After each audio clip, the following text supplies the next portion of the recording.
हे नमस्कार एवरीवन, कैसे हैं आप लोग? I wish and I hope you doing perfectly fine. Just be joyful and keep smiling. Just be joyful. ठीक है? ओके, तो वेलकम बैक. तो हम लोग क्या पढ़ रहे थे? हम लोग पढ़ रहे थे refraction of light at a plane surface. ठीक है? और ये है हम लोग का एपिसोड 11. अगर एपिसोड 11 है मतलब 1 से 10 तक का एपिसोड सारा हम लोग कर चुके हैं. और इस सारा का लिंक डिस्क्रिप्शन बॉक्स में है. वहां पे एक प्लेलिस्ट है, कंप्लीट प्लेलिस्ट आपको मिल जाएगा. अगर आपने कोई भी एपिसोड मिस कर दिया है तो जाके देख लीजिए, मजा आएगा, मजा. ठीक है? Great. Okay, total internal reflection in prism पढ़ना है हम लोग आज. ये पार्ट 2 है. पार्ट 1 हम लोगों ने प्रीवियसली पढ़ा था. वीडियो थोड़ा लंबा हो गया, हमने उसको काट नहीं दिया, वहीं पे खत्म कर दिया उसको. और फिर आज इसको खत्म कर देंगे हम लोग. ठीक है? ओके, चलिए. प्रीवियसली हम लोग ने पढ़े थे total internal reflection in prism. 3 prism के लिए पढ़ाई किए थे हम लोग. एक है राइट एंगल आइसोसेलेस प्रिज्म 90, 45, 45. इसको हम लोग टोटल इंटरनल प्रिज्म भी कहते थे. इसको हम लोग बोलते हैं टोटल इंटरनल प्रिज्म भी कहते हैं. सही है? सही है. और इसका 3 यूजेस है: deviation by 90 degree, deviation by 180 degree and inverting the image without deviation. ये तीनों केस हम लोगों ने मक्खन की तरह पढ़ा था. ठीक है? ग्रेट. Next, equilateral prism. मतलब कि जब तीनों साइड्स इक्वल है तो यहाँ पे एक ही ऑप्शन उसके पास, वो क्या करता है? Deviation by 60 degree. कोई भी सरफेस पे गिरे फर्क नहीं पड़ता है, डेविएशन बाय 60 डिग्री ही होगा. Next, right angle prism. यहां पे आप देख सकते हो कि हमने यहाँ पे 3 स्टार मार्क दिया है. 3 नहीं, 4 देते हैं. ठीक है? क्यों? क्योंकि यहाँ पे 4 पॉसिबल केसेस है. ठीक है? डिपेंडिंग की लाइट नॉर्मली कौन सा सरफेस पे इंसिडेंट हो रहा है और कैसे इंसिडेंट हो रहा है. लाइट नॉर्मली कौन सा सरफेस, एक ट्रायंगल का 3 सरफेस होगा. ये राइट एंगल ट्रायंगल है, प्रिज्म है. तो अच्छा, एक सेकेंड. राइट एंगल प्रिज्म है, एक एंगल तो 90 डिग्री है एंड बाकी दोनों एंगल का सम 90 डिग्री होना पड़ेगा, सच दैट एक एंगल को 60 डिग्री एंड दूसरा को 30 डिग्री चूज किया गया है. ठीक है? इसके याद है ऐसे किए थे हम लोग, 4 डायग्राम बनाए थे, यहाँ पर, यहाँ पर, यहाँ पर, यहाँ पर. ठीक है? ठीक है. और इसका काम क्या है? Deviation by less than 60 degree. ठीक है? ठीक है. ये सब कुछ हम लोगों ने प्रीवियसली रिवाइज किया था. और आज क्या करेंगे हम लोग? आज सिंपली 1-2 डेफिनेशंस देना है और कुछ क्वेश्चन सॉल्व करेंगे. बहुत जल्दी खत्म हो जाएगा. ठीक है? ओके, चलिए शुरू करते हैं हम लोग. हाँ, तो आप इसको कॉपी कर सकते हो अच्छे से समरी टाइप का नोट बनाने के लिए, या फिर हम लोग आगे मूव करते हैं. चलिए, आज का एपिसोड हम लोग क्वेश्चन से शुरू करते हैं. क्या है question? Question 1, why is the use of, ये यूज नहीं लग रहा है आपको, U S E, why is the use of total internal reflecting prism preferred over plane mirror. इसका आपको पता हो, इसका आंसर हम ऑलरेडी दे चुके हैं ना, जब हम लोग टोटल इंटरनल रिफ्लेक्शन पढ़े थे. Why is the use of total internal reflecting prism preferred over plane mirror. देखिए, हम लोगों का सॉल्यूशन ऑलरेडी पता है, तो हम अच्छे से लिख दें एक बार. देखिए, टोटल इंटरनल रिफ्लेक्टिंग प्रिज्म है is preferred over plane mirror. कैसे? Total internal reflecting prism is used in, कहां पर? Periscope to deviate light by 90 degree and in camera to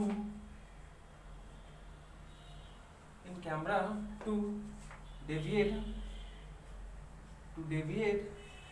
by 180 degree. ठीक है? ठीक है. मतलब कि ये काम डेविएशन बाय, अगर हम मान लीजिए लाइट ऐसे आ रहा है और हम प्लेन मिरर को ऐसे रखे हैं तभी 90 डिग्री पे हो जाएगा. या फिर अगर प्लेन मिरर ऐसे है और लाइट ऐसे आ रहा है तो फिर तो वापस चला जाएगा. तो 180 डिग्री से डेविएट कर दिया तो 90 डिग्री से डेविएट करना एंड 180 डिग्री से डेविएट करना मिरर के लिए भी पॉसिबल है and total internal reflecting prism से भी पॉसिबल है। देखे हैं लोग, देखे ना, ठीक है। तो क्वेश्चन ये है भैया कि आप प्रिज्म क्यों यूज करते हो मिरर के ऊपर? Why is mirror preferred? ठीक है, because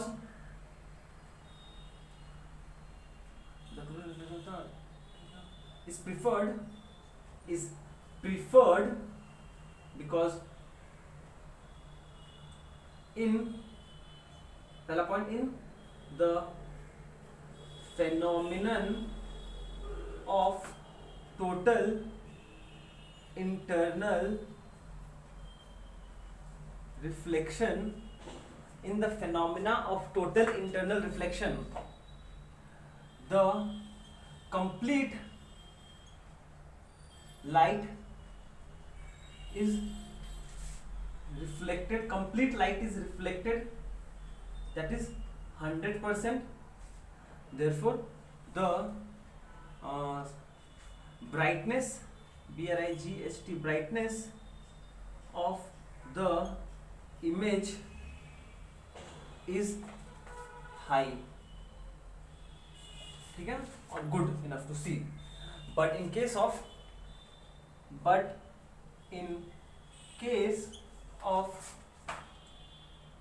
plane mirror,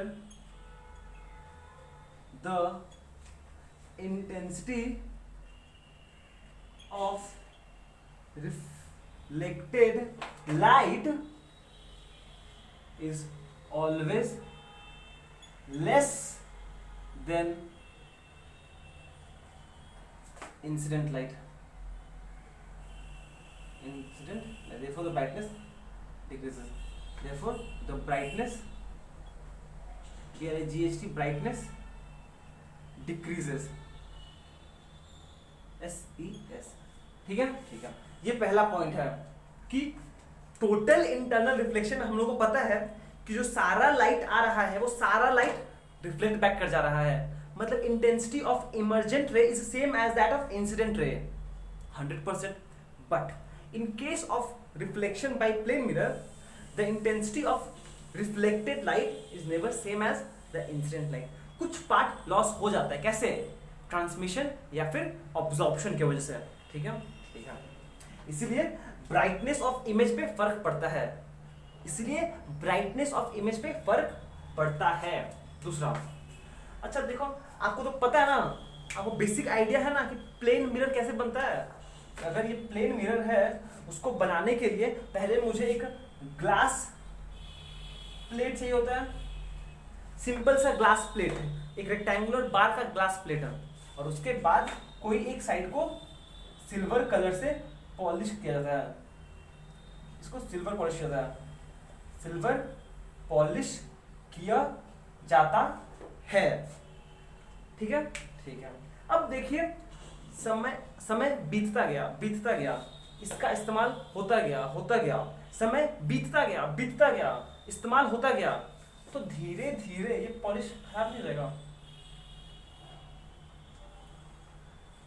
with time the polishing of the glass plate will deteriorate, खराब हुआ धीरे धीरे, डिटोरिएट करेगा धीरे धीरे, सीधी बात। पर अगर प्रिज्म ऐसे रख दे, हम रख दो प्रिज्म को ऐसे, अगर आप इसको कुछ इसके साथ कोई छेड़छाड़ नहीं करो तो कुछ फर्क पड़ेगा? इसको नहीं पड़ेगा। पर यहाँ पे क्या हो रहा है, हर बार लाइट आ रहा है, लाइट गिर रहा है, इस पर लाइट गिर रहा है, लाइट गिर रहा है, लाइट गिर रहा है, कुछ पार्ट ट्रांसमिट हो रहा है, कुछ पार्ट ऑब्जॉर्ब हो रहा है, कुछ पार्ट ट्रांसमिट हो रहा है, कुछ पार्ट ऑब्जॉर्ब हो रहा है, कुछ पार्ट ट्रांसमिट, कुछ ऑब्जॉर्ब हो रहा है, करते करते करते करते करते करते करते करते करते कुछ टाइम बाद सिल्वरिंग पॉलिश खराब हो जाएगा। तो अभी प्लेन मिरर कोई यूज का नहीं रहा, पर इसके साथ ऐसा कुछ नहीं होगा, ये लॉन्ग लास्टिंग है compared to at least plane mirror, ठीक है, ठीक है। तो चलिए इसको हम मिटाते हैं और इस बात को हम लोग थोड़ा लिख लेते हैं अच्छे से। क्या बोल रहे हैं हम, क्या बोल रहे हैं?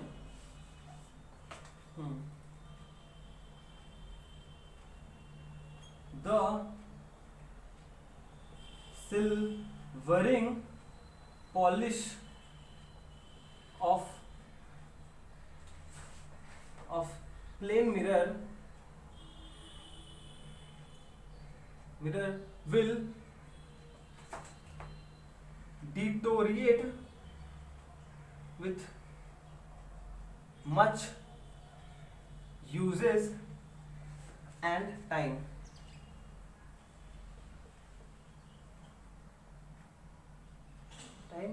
Compared to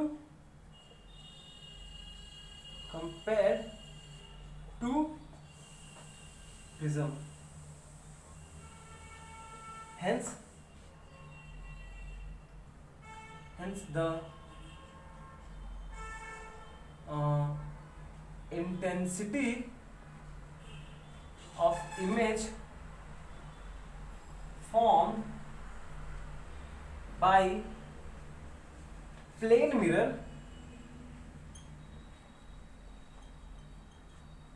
keeps on decreasing, REASING, decreasing, या फिर getting fainter, GTTING, getting fainter, FAINTER, fainter. ठीक है, समझ में आया ना? ग्रेट. चलिए नेक्स्ट पार्ट पे मूव करते हैं. तो चलिए नेक्स्ट क्वेश्चन में मूव करते हैं, जो है distinction between total internal reflection and reflection from plane mirror. ये रिफ्लेक्शन ऑफ प्लेन मिरर तो हम लोग पढ़ चुके हैं पूरा. टोटल इंटरनल रिफ्लेक्शन क्या है पढ़ चुके हैं, सारा सब पढ़ चुके हैं हम लोग. ठीक है, अब बस हम इसको अरेंज कर दिए हैं यहाँ पर, ताकि आप देख के आपको सब पता है. बस एक बार सुन लीजिए, सुन के समझ लीजिए क्या बोला जा रहा है. ठीक है, इन दोनों के बीच का डिफरेंस क्या है. ठीक है, सब पता है हम लोग. देखिए ना, टोटल इंटरनल रिफ्लेक्शन कब होता है? It occurs only when light is incident from denser to rare medium at an angle greater than the critical angle for the pair of media under consideration.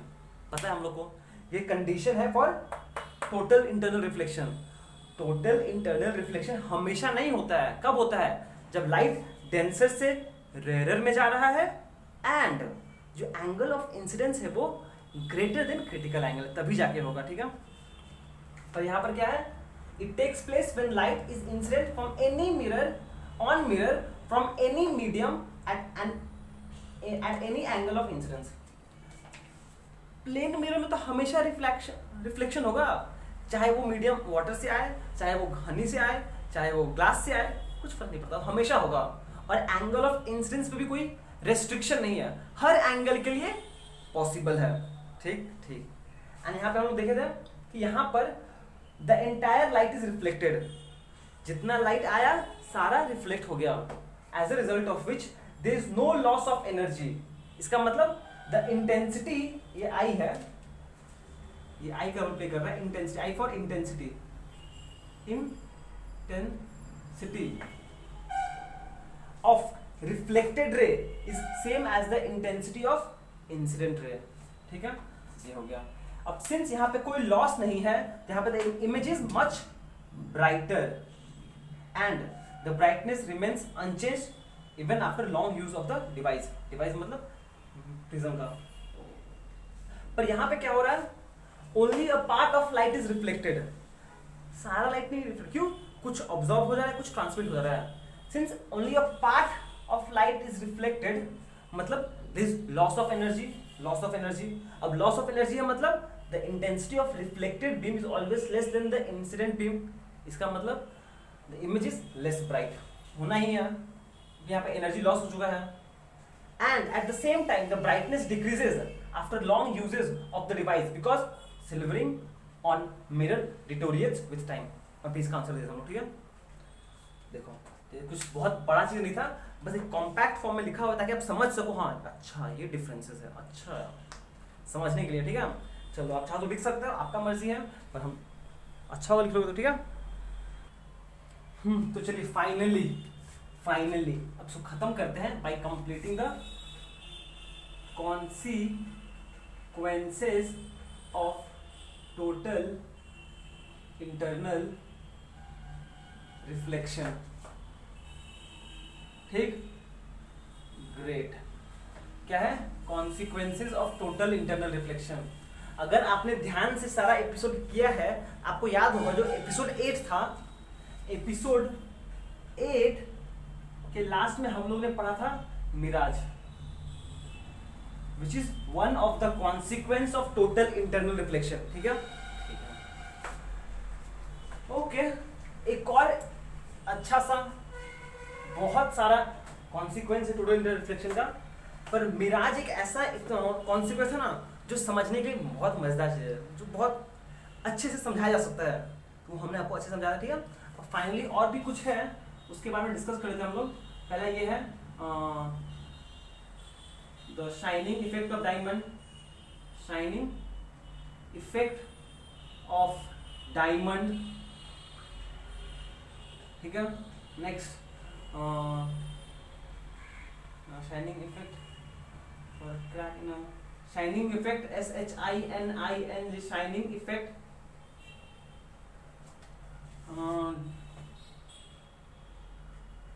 when there is a crack, CRAC, crack in a vessel, in a glass vessel, ठीक है। ये दोनों consequence है इसका। इसको यहाँ पे हम लोग अभी जैसे कि हम लोग अभी है ना समझा सकते हैं ना, पर उतना जरूरत नहीं है अभी आपको समझने के लिए। बस आपको पता करना ये दोनों क्या है, दोनों होता है due to total internal reflection की वजह से दोनों चमकता है, बस, ठीक है। एक चीज आपको समझना जरूरी है, वो है ये अच्छा एक और चीज है यहाँ पे, वो भी ऐड करते हैं एक बार में। Optical fibre, optical fibre, FIBRE। Optical fibre क्या है? सिंपली एक डिवाइस है which is used to transmit, TRANSMIT, transmit light signal from one point to the other in curved path, along the curved path, along a curved path, along a CURVED curved path, without much loss of energy,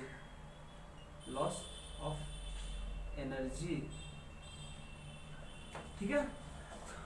मतलब कि थोड़ा बहुत तो energy loss हो जाता है due to absorption, loss of energy, much loss of energy due to absorption.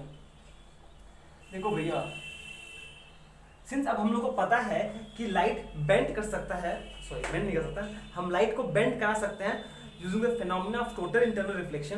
तो क्या होता है कि मान लीजिए एक ऐसा कर्व्ड पाथ है, क्या बोले हम, एक ऐसा सरफेस है ना, हम क्या कर सकते हैं, लाइट को अगर हम प्रॉपर अरेंजमेंट करके अगर हम कुछ ऐसे गिराएं तो लाइट ऐसे जा सकता है। अगर हम इसको बेंड कर दें ऐसे, हम लोग लाइट को एक पॉइंट से दूसरा पॉइंट में ट्रैवल करा सकते हैं without much loss of energy. ये जरूरत नहीं है। अच्छा, इस लेवल पे जो आप समझ सकते हो, अब जो हम जो समझ सकते हैं वो है ये। देखो इसको बस एक बार रीड कर लोगे, ठीक है। पर जो चीज समझने लायक है उसमें जाना, ये एक समझने लायक है, ये इंफॉर्मेशन समझने लायक है, इसको हमने आपको अच्छे से समझाया है। ये सब बस बोलने के लिए है अभी के लिए, ठीक है। तो मिटा इसको, ठीक है। बस एक चीज समझा सकते हैं आपको, जो आप लोग को अच्छे समझ में आ जाएगा, वो है ये वाला। When an empty glass tube is half immersed in a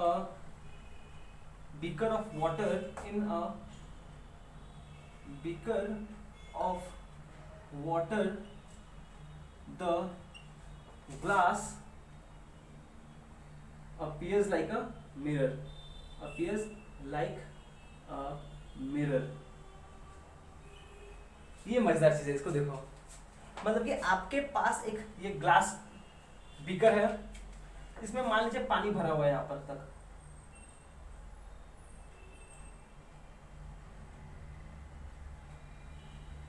ठीक है ठीक है। अब हम क्या बोल रहे हैं कि हम एक टेस्ट ट्यूब लिए हैं और उसको इसमें डाल दिया, ठीक है ओके। ये एम्प्टी है, ओहो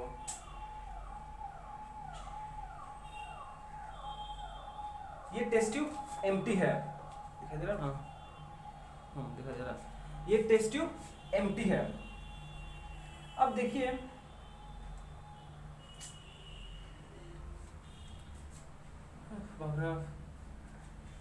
अब अगर क्या बोले हम, एम्प्टी है, हाँ चलो पानी और ऊपर कर दे रहे हैं हम इसको,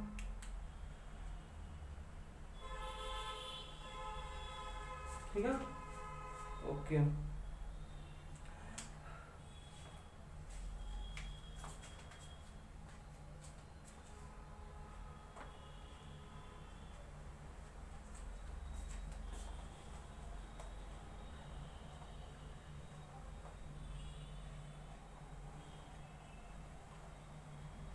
क्या है इसका?